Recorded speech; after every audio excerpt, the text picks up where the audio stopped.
Bueno, Agustín, Rodrigo, ¿cómo andás? ¿todo bien? Se- ¿Vos? Bien, bien. Seguimos en el ciclo de conversaciones a 4 años de hemisferio izquierdo. Esta vez la idea es conversar contigo sobre la educación. Pusimos en la placa ahí la educación en disputa como título de esta conversación, de esta entrevista. Agustín, vos sos secretario general de ADUR, ¿no? Sí, soy Sos secretario. Ahí va, de la Asociación de Docentes de la Universidad de la República, sos también coordinador del Programa Integral Metropolitano, el PIM, sos parte del hemisferio izquierdo, y bueno, y además sos doctor ¿tu doctorado en qué fue? No, nunca lo recuerdo eso, sé que está vinculado con el tema educativo. Ujú, sí, doctorado en pedagogía, doctor en Ahí va, pedagogía de la UNAM. en la UNAM de México, ahí va. Ujú. Bueno, la idea era hablar sobre ¿Cuántas educación, sí. presentaciones? No, ¿cuántas presentaciones digo? Igual no está de más aclarar que voy a hablar a título estrictamente personal, ¿no? Ni por ADUR, ni Sí, por sí. ninguna de las inserciones, ¿no? No, solo para situar nomás con quién estamos hablando, básicamente para eso. Bárbaro. Este, bueno, la idea es hablar sobre educación, tomando como emergente la LUC, que en ese sentido tiene bastantes elementos. Quizás sea una de las aristas más complicadas de la LUC, la cuestión educativa y todo lo que se avanza en ese sentido. Pero también está bueno aprovechar esto para vincularlo con algo que ya se venía dando antes, que era como, o por lo menos visto de alguien como yo, que no sabe nada de educación, pero que un poco lee prensa y va identificando qué es lo que está pasando, parecía como que se estaba fraguando una ofensiva fuerte por derecha, por decirlo de alguna manera, en el ámbito educativo, sobre la base de la caracterización de una crisis, que se caracterizaba como crisis y ya se daba el contorno de esa crisis. Aparece DU21, y bueno, y hoy eso coagula en la LUC. Te, como primer pregunta, como disparadora, te quería preguntar por eso, por la ley de urgente consideración y el capítulo educativo dentro de la ley de urgente consideración. ¿Qué implicancias tiene? ¿Son graves? ¿Cuáles son sus aspectos más complicados? Empezar por ahí. Bien. Bueno, con respecto a esto último que decís de la LUC, yo creo que sí, los efectos, las consecuencias de la LUC en la educación son muy importantes, son relevantes, tienen una pretensión fundacional o refundacional, eh, y expresan una tendencia en ese sentido que creo que la podríamos resumir en el siguiente cambio con pretensión estructural, ¿no? Digo con pretensión porque la LUC da un paso o genera una serie de cambios en el sentido que voy a decir, pero no es que lo vaya a generar o a concretar en sí mismo la LUC sea suficiente para eso, ¿no?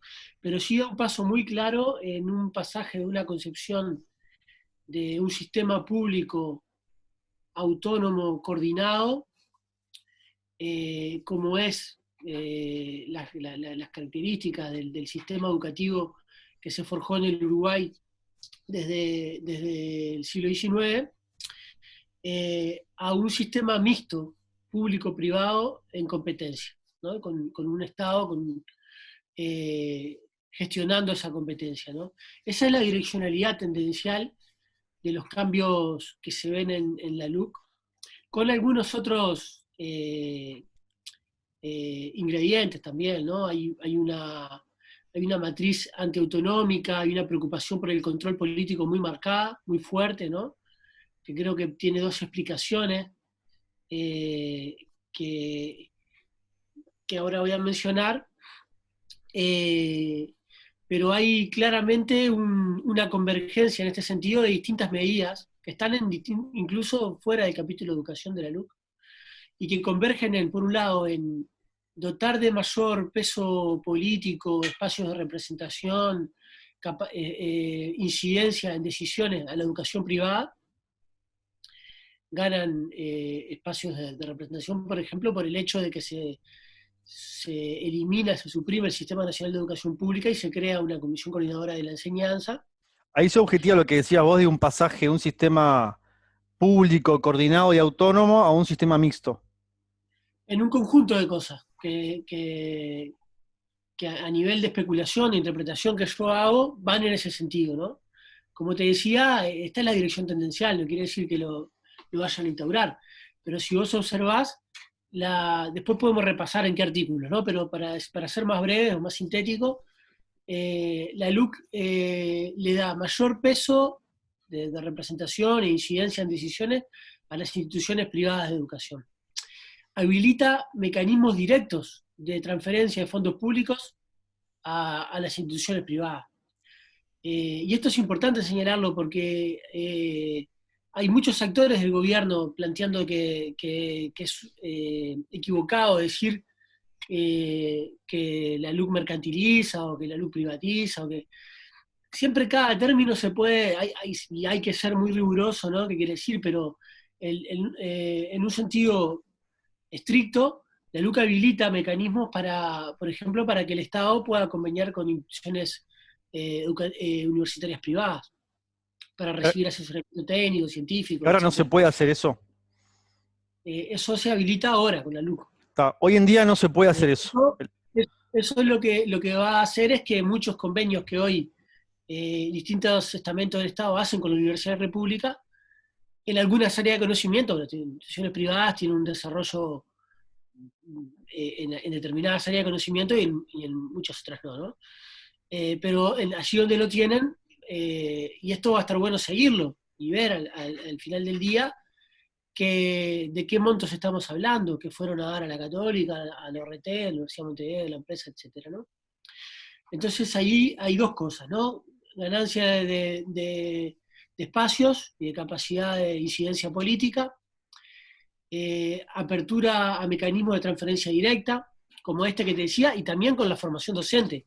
Ahí es muy claro.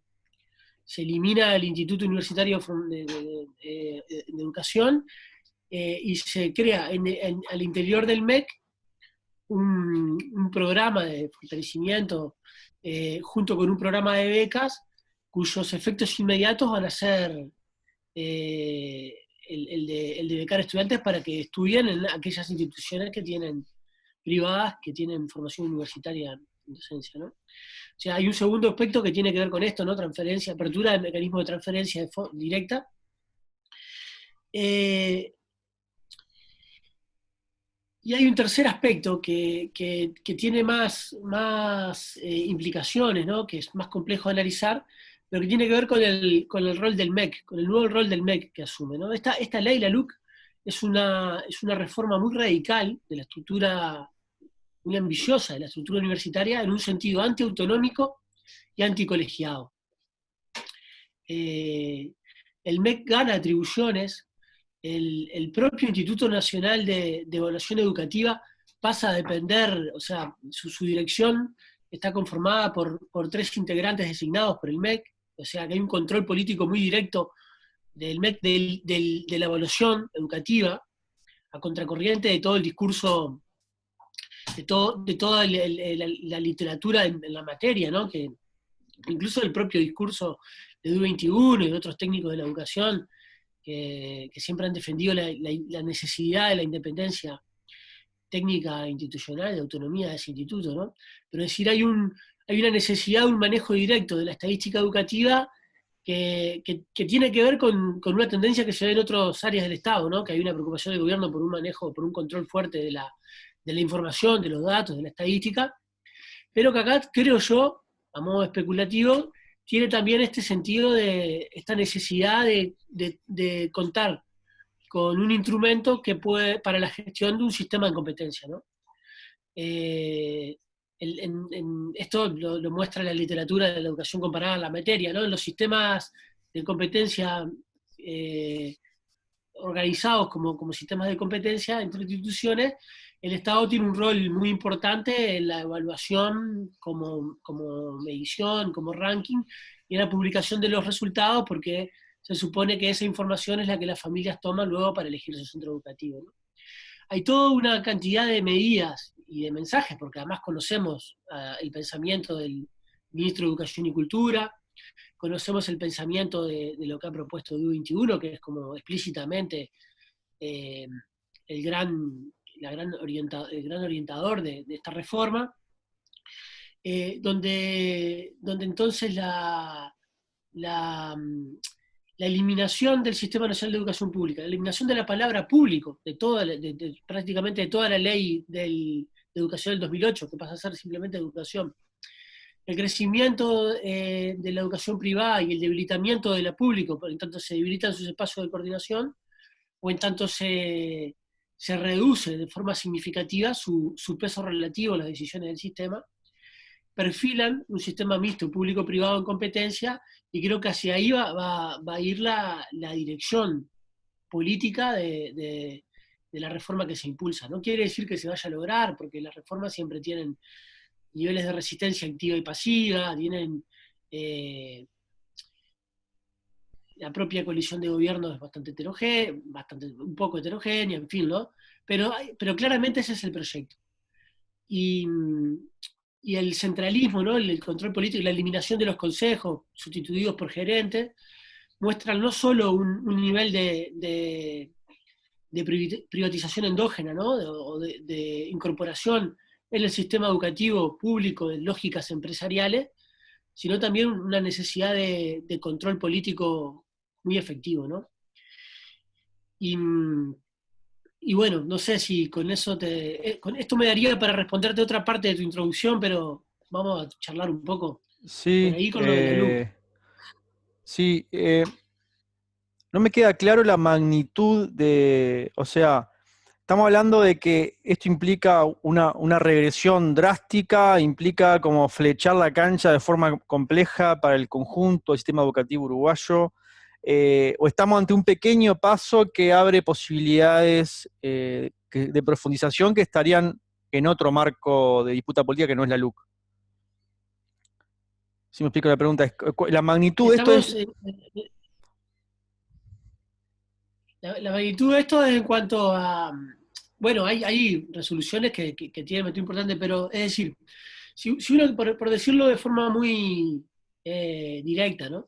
Si uno quisiera aplicar un sistema de, por ejemplo, el de vouchers en Uruguay, requiere un conjunto de transformaciones previas de la estructura del sistema, cómo se organiza el sistema educativo, de su arquitectura. Claro, La LUC perfila cambios en esa dirección. ¿Me claro. explico? No quiere decir que per se el día se aprueba la LUC y el otro día va a votar un sistema de voucher, no. Pero para avanzar en esa dirección son necesarios los cambios que la LUC realiza, que la LUC introduce. Después el sistema educativo uruguayo tiene una diversidad institucional, no es fácil desmontar tradiciones, comunidades educativas, culturas, docentes organizados, estudiantes organizados. ¿No? El terreno es complejo, el terreno es, es dinámico, tiene diversidad interna. La Universidad de la República es una institución fundamental del sistema educativo público, tiene el 85%, el 87% de la matrícula universitaria del país, y tiene autonomía. A la universidad la van a aislar, ya lo están haciendo, la van a postergar presupuestalmente, la van a intentar deslegitimar con una actividad de propaganda muy importante, ya lo están haciendo. Eh, pero, pero bueno, no está por ahora en cuestión, por ejemplo, su ley orgánica, ¿no? Lo que sí tienen es otra institución universitaria, que es la UTEC, que tiene un cogobierno integrado por ley que no se ha hecho efectivo, no lo hizo el gobierno anterior, y la LUC vuelve a prorrogar, a postergar la concreción de ese sistema de gobierno. Entonces tienen una institución universitaria que pueden manejar políticamente y que lo van a hacer, y que a esa seguramente no le va a ir tan mal presupuestalmente, y en fin, Sí, sí. pero lo que se avisora es un... A ver, también hay que analizar como la serie histórica de algunos procesos más estructurales para ver también la necesidad que tiene Sí, a que eso trae iba tremendos cambios, ¿no? la siguiente Por pregunta, ejemplo, porque dale. no, porque me parece interesante de ir como a través de los hechos que va planteando la coalición multicolor, el nuevo gobierno, irles como sacando la ficha, ¿no? En el sentido de, bueno, ¿cuál es el proyecto estratégico en el cual confluye esta rearticulación de la derecha uruguaya luego de 15 años afuera? Bueno, pero ya también en un capitalismo que está mutando bastante rápidamente. Entonces, ¿cómo es esto que aparece en la LUC, que es una objetivación ya de una propuesta, nos permite como desentrañar dos cosas? Primero, ¿cuál es el proyecto que en definitiva expresa la derecha en Uruguay en materia educativa? Y segundo, ¿cuál es como la tendencia más general de corto plazo, de largo plazo? Porque acá me llaman la atención dos cosas. Primero, no parece ser, el problema educativo en el UC hoy no parece ser un gran elemento de polémica pública. No se articuló una coalición, por lo menos político-partidaria, que atacara ese foco directamente, ¿no? Como que no parecieron haber, no sé, movimientos políticos claros que denuncien esto que estás denunciando vos, por ejemplo, que han denunciado algunos sindicatos. Y lo segundo es cómo cuando aparece DUI 21, que parecía que era como la usina que, que, que diagramaba el proyecto educativo para el siglo XXI, ¿no? He dicho esto entre comillas, gana adhesiones de varios lados. Y parece como un consenso que es incluso transpartidario, ¿no? Que abarca un arco político bastante amplio. Sí, eh, es muy grande ese tema, ¿no? A ver Entrale por donde quieras. por dónde empezar a entrarle, claro. No, pensemos quizá en cómo se venía dibujando el proyecto de la derecha en el marco de esta lectura de una crisis, ¿no? Que era algo que aparecía mucho también hace 2, 3 años, la crisis educativa, y había que continuar una respuesta, y la respuesta era de DUI 21.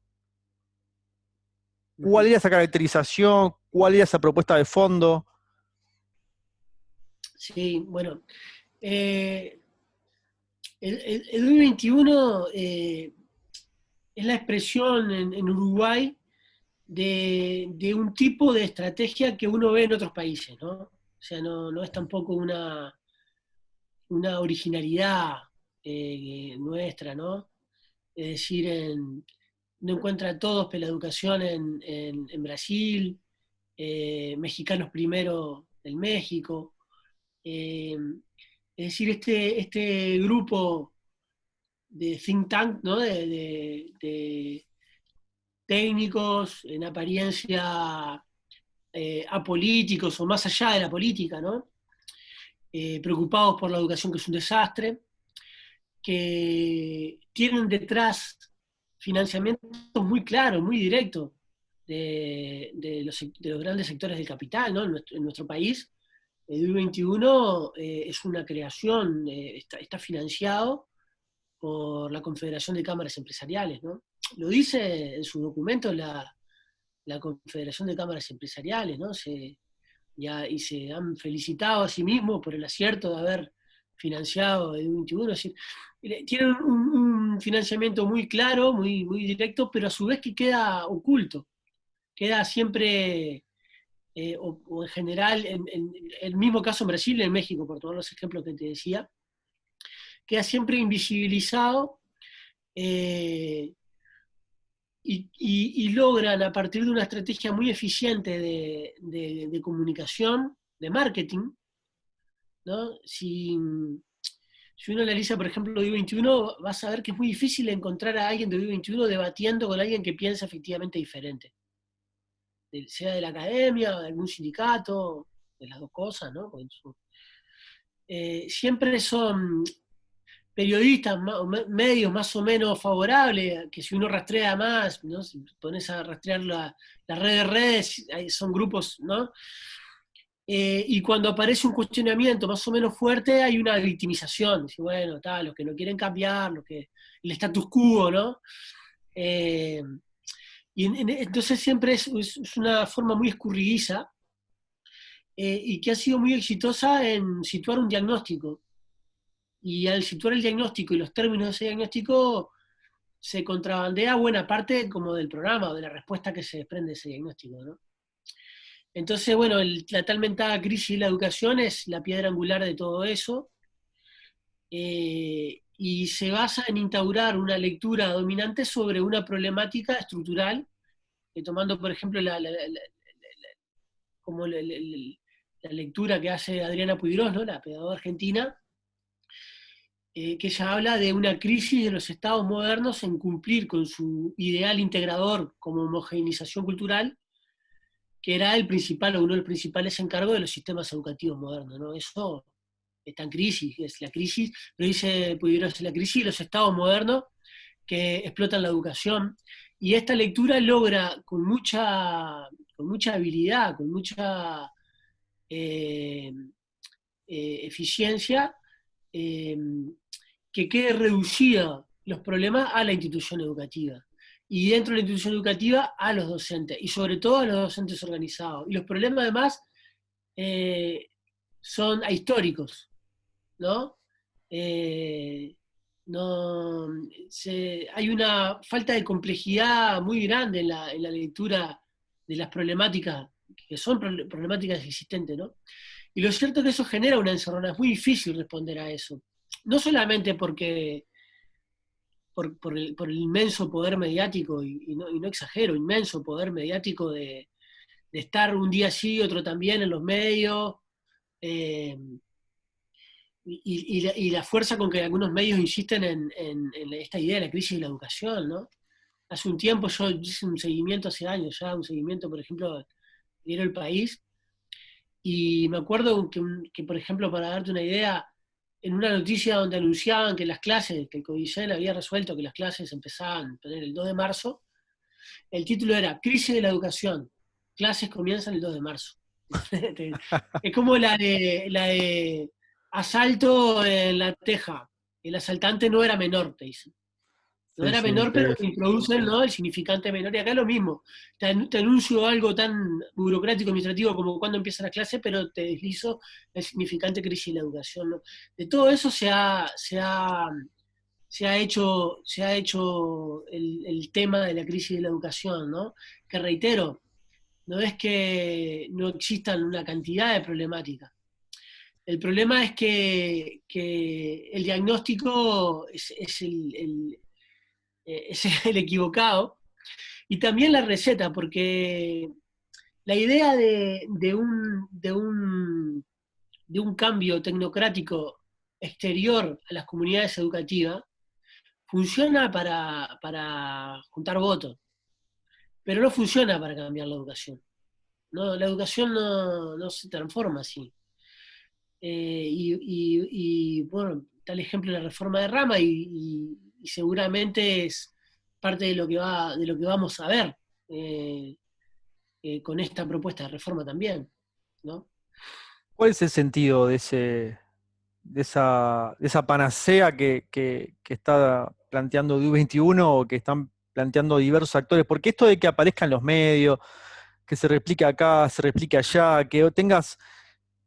En un momento DU21 se transformó como una especie de consenso general, ¿no? Era como una vaca sagrada en la cual no se le podía pegar, y pegarle a DU21 era como quedar inmediatamente ubicado en un lugar de la marginalidad y la irresponsabilidad. ¿Cuál es esa receta que está presentando DU21 y por qué parece tan potente en el sentido de agrupar tanta gente o tantos sectores del arco político y empresarial detrás de ellos? Bueno, ahí hay varias puntas, ¿no? Por un lado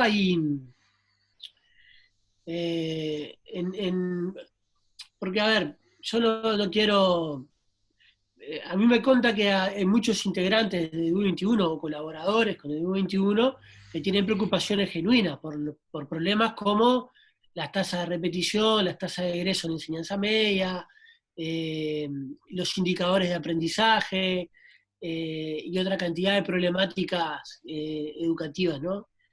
Que tiene nuestro país, que además comparativamente, eh, aunque haya mejoras en la propia trayectoria, están por debajo de países comparables, etc., ¿no? Eh, Pero desde el punto de vista más estructural, político, por un lado hay una presión muy fuerte porque la educación privada y sus instituciones puedan romper un techo, superar una meseta en la que están hace muchos años, ¿no? Por varias razones. La educación privada, la educación privada es un fenómeno novedoso en la historia del Uruguay, ¿no? En el caso de la universidad, ¿no? El sector universitario. Es constitutiva de la educación del Uruguay, por supuesto, ¿no? Pero en el caso de la universidad, para ponerte un ejemplo, la primera universidad privada es la Católica en el 84. En la década del 90, después de, a partir esto daría para hablar rato, de una situación de habilitación caótica que generó el gobierno de Lacalle, el gobierno de Sanguinetti intenta ordenar eso con el decreto 308 del 95, que habilita instituciones, además de carreras, y se crean ahí, se le da estatuto universitario a la ORT, a la Universidad de la Empresa, a la Universidad de Montevideo, más acá en el tiempo al CLAE, en 2012, y además a dos institutos universitarios, de los cuales después 4 cerraron o fueron absorbidos por otro, en fin. El conjunto de instituciones es relativamente limitado, y la matrícula nunca logró sobrepasar el 15% del total. Y desde 2013 está estancada, y actualmente en el sector, en el nivel universitario, la matrícula privada es del 13% más o menos, ¿no? ¿En secundaria tenés idea Entonces, cuánto es? ¿eh? ¿En secundaria sabés ¿Cómo? cuánto es más o menos? En secundaria. Y en secundaria, en general, la educación privada en Uruguay anda por el 20%, más del 80% de la matrícula es pública. En, en el caso de la universidad, por ejemplo, que te nombro más eso, que es lo que estudio más yo, ¿no? Eh, el Uruguay como mercado es muy pequeño. Eh, las transferencias indirectas se han explorado ya prácticamente todos los instrumentos, ¿no? Lo hicieron todos los gobiernos, la ley de mecenazgo, etcétera. Y para poder dar un paso más y aumentar la matrícula es necesario pasar a un sistema de transferencias directas, ¿no? Y esa es la prédica muy fuerte, muy marcada. No hay que perder de vista que este gobierno, sus cuadros educativos vienen de la educación privada, ¿no? Casi Van todo a su cuadro en Siderúrgica. general, ¿no? Sí, en general. Sí, sí. Bastante. Es la primera vez en la historia que sucede esto. Que es un gobierno que se apoye tanto no para atender a la pandemia, porque ahí se tuvo que apoyar en las instituciones públicas, eh, pero ahí hay una composición muy fuerte y hay una intencionalidad muy marcada de tratar de cambiar la estructura del sistema para que un mercado que está bloqueado por determinadas condiciones estructurales se pueda expandir y pueda crecer la matrícula privada y puedan crecer las instituciones privadas. Eh, Junto con eso está el proyecto ideológico, por supuesto, de las élites, de las clases dominantes, como en todos lados. Hay una idea que creo que esa es la que conecta mucho con lo que vos decías, ¿no? De la condición hegemónica que esto ha tenido, ¿no? Que es, digamos, hereditaria de toda la teoría del capital humano, ¿no? De la educación concebida, ¿no? Dentro de, de su, de su condición económica, de su rendimiento para un proyecto económico, etcétera, que es transversal a todos los partidos y que a partir de una lectura en ese sentido también se ha construido hegemonía, en el sentido de un proyecto, ¿no? Que busca que avance las pedagogías de la competencia, que avance la inclusión del Uruguay en una formación para... Y ahí siempre van cambiando las terminologías, ¿no? Porque acá entramos en una suerte de oscurantismo pedagógico, por decirlo de alguna forma, ¿no? Estas ideas de que hay que formar para trabajos que no existen, ¿no? Ideas que bastante inasibles, ¿no? Decir, bueno, ¿qué quieren decir, ¿no? Eh, Ellos han hecho una operación Y muy buena, me parece, que es, no sé si es una operación, pero bueno, ha quedado establecido así, que es ubicarse con el monopolio del futuro y ubicarnos a nosotros o a lo otro como lo vetusto, lo que está pasado, lo que es conservador, lo que... En ese sentido han ganado muy, muy bien el marco, ¿no?, de la discusión. acaba de mencionar un aspecto clave, que es, que es algo que divisaron y pudieron cambiar con mucho éxito, ¿no? Eh, la crítica a la educación estatal, eh, eh, la crítica al Estado, el proyecto educativo oficial, etcétera, era un componente muy importante de la actividad de los gremios docentes, ¿no? El magisterio, la propuesta de alternativas pedagógicas dentro la lucha por la autonomía y esa autonomía creativa para forjar alternativas pedagógicas que avanzaran, ¿no? En contra de esas inercias burocráticas, autoritarias, etcétera, era la condición de ser de los sindicatos docentes, etcétera, ¿no? Y vos, fíjate que, sobre todo a partir de los cambios de la década del 70, ¿no? En todas partes nos quedamos encerrados, ¿no? Digo quedamos porque es como, ¿no?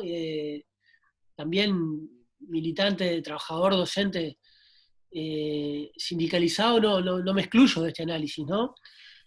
Quedamos en una encerrona de resistencia, ¿no? De resistencia a la pérdida de salario, a la precarización laboral, a la privatización de la educación, en fin, a todo lo que fueron los componentes de la reforma neoliberal de la sociedad, el Estado, la educación, y quedamos en esa encerrona de la resistencia, donde fuimos perdiendo la posibilidad de forjar, sostener, comunicar, realizar en los márgenes allí donde sea posible proyectos pedagógicos alternativos, ¿no?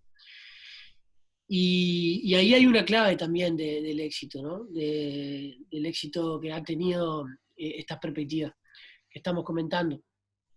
Y la cosa no es tan fácil, porque la propia idea de la alternativa pedagógica es una idea muy compleja que hay que correrla del imaginario que te decía, ¿no? De la receta, de bueno, esto es lo que hay que hacer, sino que hay que poder fortalecer una idea que tiene menos prensa, que es menos, que tiene menos marketing, que es la idea de fortalecer comunidades pedagógicas, formación docente, espacios estables de trabajo, confianza en los educadores, en las educadoras, eh, para construir en una perspectiva de experimentación pedagógica, de investigación, de otras relaciones entre el saber de la investigación académica, los saberes pedagógicos, los saberes de la experiencia, eh, las diferentes instituciones,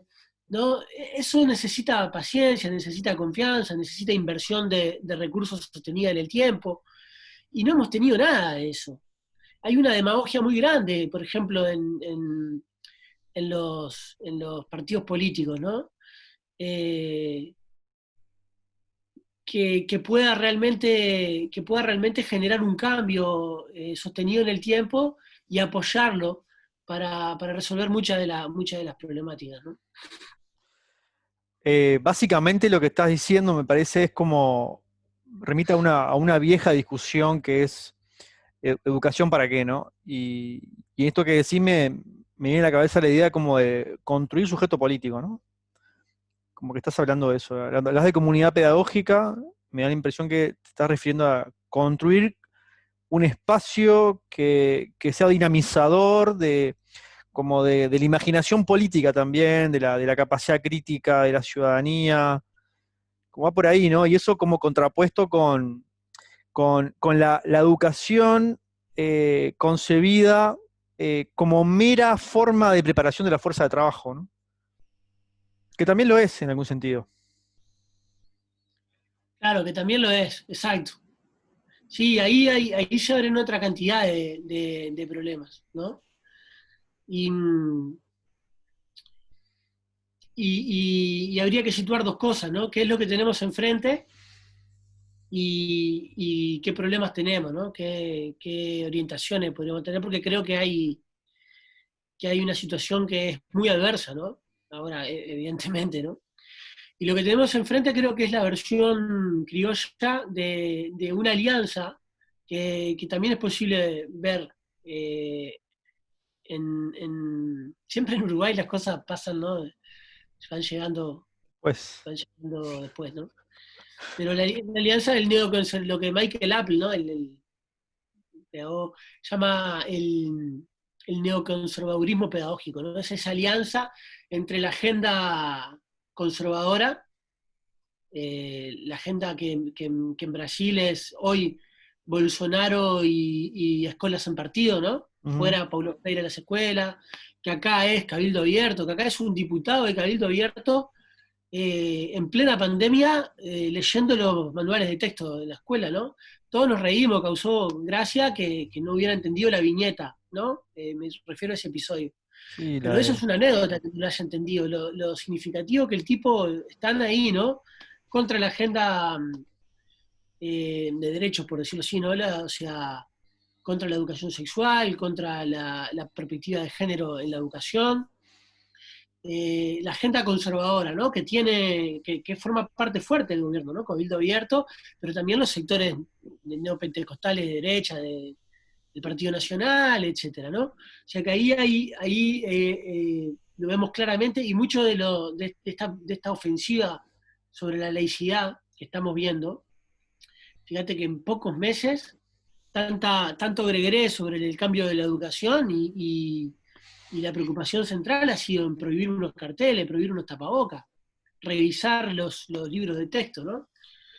Eh, quitar la formación en género y en derechos humanos de la formación de los militares, que también lo hace la LUC, ¿no? En fin, ahí está la agenda conservadora. Y la agenda más propiamente neoliberal o mercantilizadora, privatizadora, ¿no? El neoconservadurismo pedagógico es la alianza de esas dos agendas. Los neoliberales se suelen presentar como, ¿no? Como liberales, ¿no? Como modernizadores, pero en todos lados han hecho una alianza muy efectiva con los sectores conservadores, fascistas, de distintas gradientes. Y en Brasil conviven perfectamente todos por la educación con escuelas en partido, ¿no?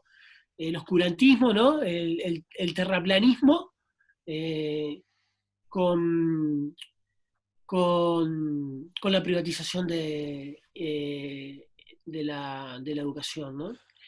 Entonces, creo que la versión uruguaya de eso es lo que se perfila ahora con, con la coalición multicolor, ¿no?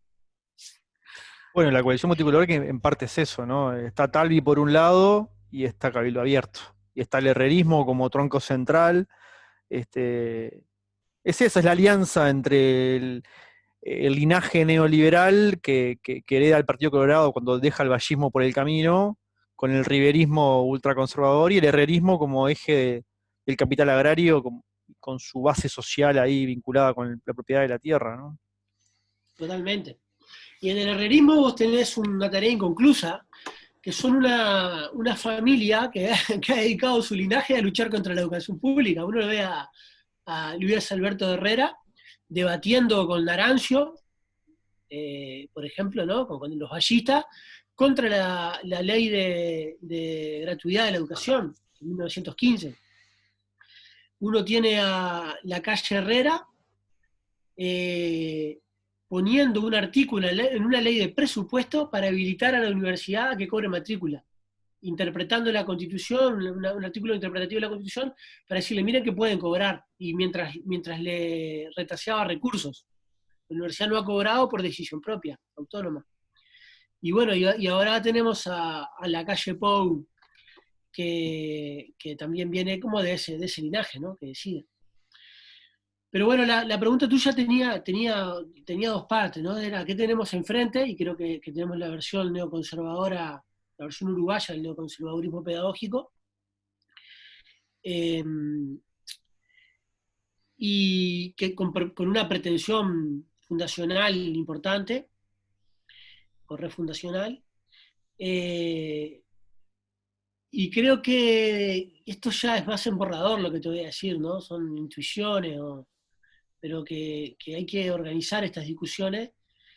Creo que el problema de cómo forjar una alternativa, además de que la alternativa tiene que hacerse otras preguntas, tiene que estar hecha de otros movimientos que el de la receta, ¿no? Que el de la demagogia pedagógica.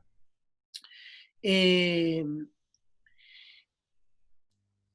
que es cómo poder combinar de nuevas formas la, la, la perspectiva crítica eh, centrada en el pensamiento antiutilitario, ¿no? En la fuerza de las humanidades, en la importancia del pensamiento crítico, vos decías, bueno, el sujeto político, sujeto pedagógico generan todos los proyectos educativos, ¿no? ¿Cuál es o sea, las perspectivas que plantean que la propia pregunta del para qué es equivocada, porque ya conlleva una suerte de germen utilitario, ¿no? Y que plantean que más bien el movimiento es de interrupción de la lógica utilitaria, de la lógica mercantil, de la ley del valor, y plantearnos esa perspectiva con los necesarios diálogos de la educación y el trabajo, de los distintos saberes, de la formación eh, necesaria para una perspectiva económica, ¿no? En un sentido amplio, ¿no? Ahí nos falta diálogo, ¿no? Lo que en Gramsci era la escuela única, ¿no? Esa visión de totalidad. Creo que hay uno de los ejes de discusión tiene que ir por ahí, ¿no? Eh, Porque si no quedamos siempre objetando cosas y a medio camino, ¿no? Sí, y aparte también aparece, yo creo que por lo menos viéndolo de afuera, me da la impresión que el sistema educativo, eh, esto que decías vos, ¿no? Hay una, o citando a Puigros, se le quiere pasar la factura al sistema educativo de lo que en realidad es una crisis o un desfundamiento del Estado en general, ¿no? Este, está esta cuestión que nosotros venimos viendo de los análisis de la economía política, como de un proceso de fragmentación de la fuerza de trabajo, de un proceso, por tanto, también de fragmentación de la clase obrera, por lo menos en tres niveles diferentes. Una parte de la clase obrera que pasa directamente a estar en condiciones de sobrante, o sea que sobra para el capital ya. Por tanto, hay un contingente de población obrera que ni siquiera precisás formarla en sus... El bachillerato no tiene ningún tipo de sentido que llegue porque no va a tener ningún tipo de utilidad como fuerza de trabajo calificada, ni mucho menos. Hay otra parte de la clase obrera que ve cada vez más simplificado el tipo de trabajo que tiene que hacer, ¿no? Y otra parte de la clase obrera que sí, que multiplica su subjetividad productiva, que algunos llaman el obrero complejo, ¿no? El universitario, que es el trabajo que requiere 10, 12, 15, 20 años de escolarización. Y esta fragmentación se ha venido incrementando a partir de la crisis, por ejemplo, del modelo sustitutivo de importaciones en Uruguay, que es lo que se lleva puesto el vallismo en Uruguay, al neovallismo, al Iba a llevar. Y yo creo que quizá haya algo de eso también, como mar de fondo en esto.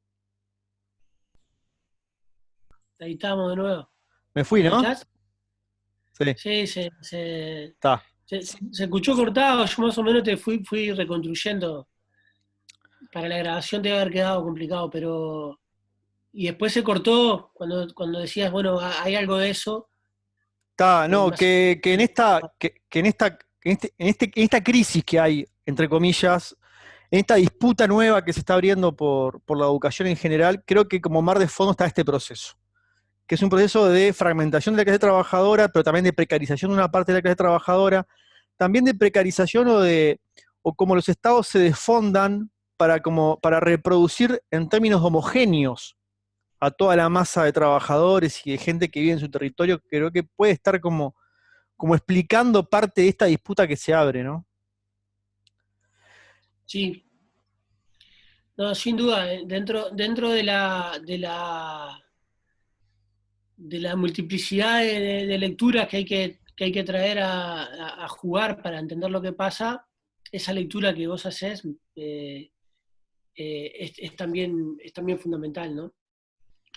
Y la propia segmentación de las propuestas educativas, que es un efecto que traen los sistemas de competencia, ¿no? Eh, que traen los procesos de segregación educativa que están atados a procesos de segregación económica, territorial, etcétera, pero en particular los modelos de competencia son los más desiguales. Esa propia segmentación cumple un rol ordenador en ese sentido que vos decís, ¿no? Es decir, bueno, a quién es educación eh, para las élites y a quién es algo más vinculado a una lógica policial que pedagógica, ¿no? De contención, eh, competencias elementales, inserción subordinada a mercados de trabajo ultra precarios y, bueno, y contención así hasta donde todo sea, hasta donde sea posible, ¿no? Esa segmentación se ve en este tipo de sistemas y son propuestas. Y esto lleva a otro tema, que es que es imposible pensar el problema de las alternativas pedagógicas separado o fragmentado, aislado del problema de las alternativas sin apellido, en general, ¿no? Eh, y esto es una verdad fundacional, no es un descubrimiento. Entonces, las pedagogías críticas lo han planteado desde el inicio, ¿no? Y bueno, las tesis de Feuerbach, ¿no? El, entonces, esa mirada de totalidad es la que también quedó eclipsada en parte por la hegemonía progresista, ¿no? Para pensar la cuestión de la educación desde la perspectiva del capital humano, de la modernización, etcétera, ¿no? Se perdió un poco esa, esa perspectiva de totalidad eh, y hay que recobrar también para pensar la cuestión de las alternativas en un sentido profundo, ¿no? En un sentido eh, de más de los debates que proponen ustedes ahí en el hemisferio izquierdo. Sí, ahora que justamente iba lo mismo que vos. Cuando hablabas me pensaba en eso, ¿no? Cómo uno, porque te iba a preguntar, ¿de qué manera los sindicatos o los actores educativos están pensando una respuesta a esto, ¿no? Te iba a hacer esa pregunta y después pensaba, pero claro, en realidad no se le puede pedir eso ni al sindicato, ni a la comunidad estudiantil, ni a la comunidad pedagógica, porque no está en sus manos resolver como el tamaño del problema que está planteado en realidad, ¿no? Por esto que decías vos, si no hay una respuesta de conjunto que resuelva el problema, por llamarlo de alguna manera, del desfondamiento del Uruguay ballista, por decirlo de alguna manera, es imposible resolver el problema educativo, porque en definitiva todo el peso de ese desfondamiento te está pasando a vos en las diferentes esferas de lo educativo, ¿no? Totalmente.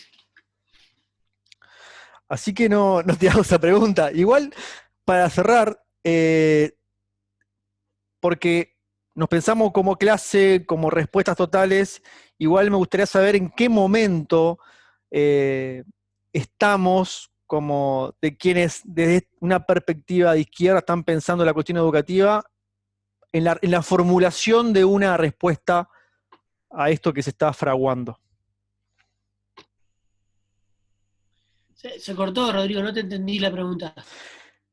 Te preguntaba, ¿en qué momento se está, como en los sindicatos, en las reflexiones que pueden haber en ADUR, bueno, en los espacios que piensan la educación de una perspectiva crítica, en términos de respuesta a esto que está pasando?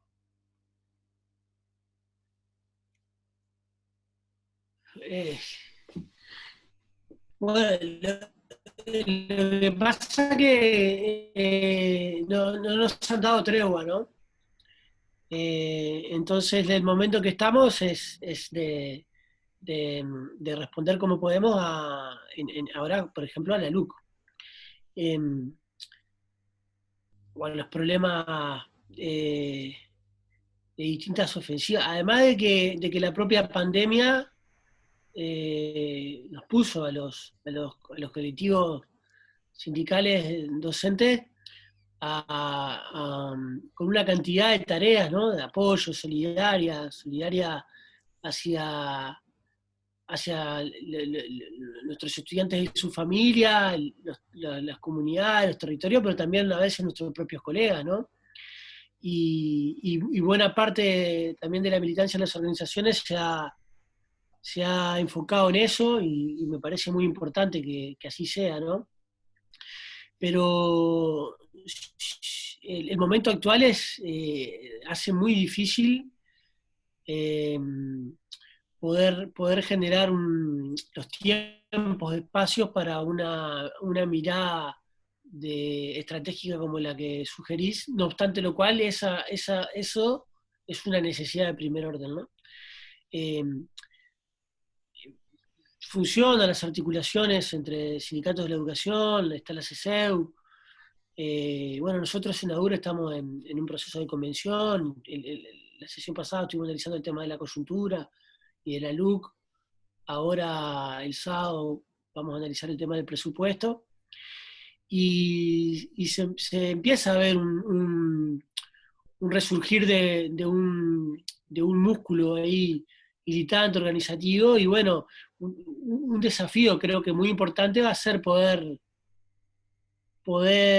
ir dando pasos en la dirección de lo que hablábamos hace un rato, ¿no? De poder acompañar los procesos de movilización con movilización de ideas, ¿no? Con respuesta con proyectos alternativos, con propuestas alternativas a las que estamos objetando, pero la mano viene muy dura, ¿no? Realmente es una... eh, todo indica que aun cuando, por ejemplo, por el caso de la universidad, ¿no? Que es donde estoy, se hizo muy evidente ahora durante la pandemia la importancia de la universidad, de la ciencia, y de la universidad en sus aportes en distintas áreas, ¿no? En la investigación, pero también en la enseñanza, también en la extensión y en todas las áreas de conocimiento. No obstante, se hizo muy claro eso.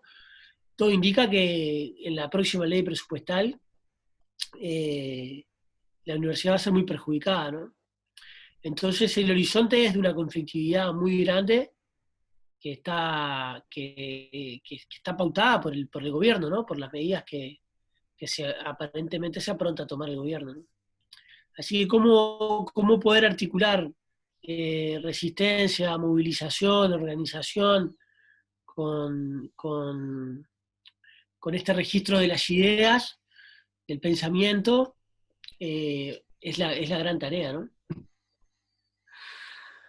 Sí, bueno, no escapan del viejo dilema de la clase trabajadora en su historia, que es cómo resistir los embates, ya sea salariales, condiciones de trabajo, o bueno, en este caso vinculado con el aspecto educativo, a la vez que se va construyendo la posibilidad de una superación de esas estructuras que en realidad son las que fundamentan los embates, ¿no? El viejo dilema ese de cómo, que decía Marx, ¿no? Cómo pasar de la nada al todo, ¿no? No es sencillo.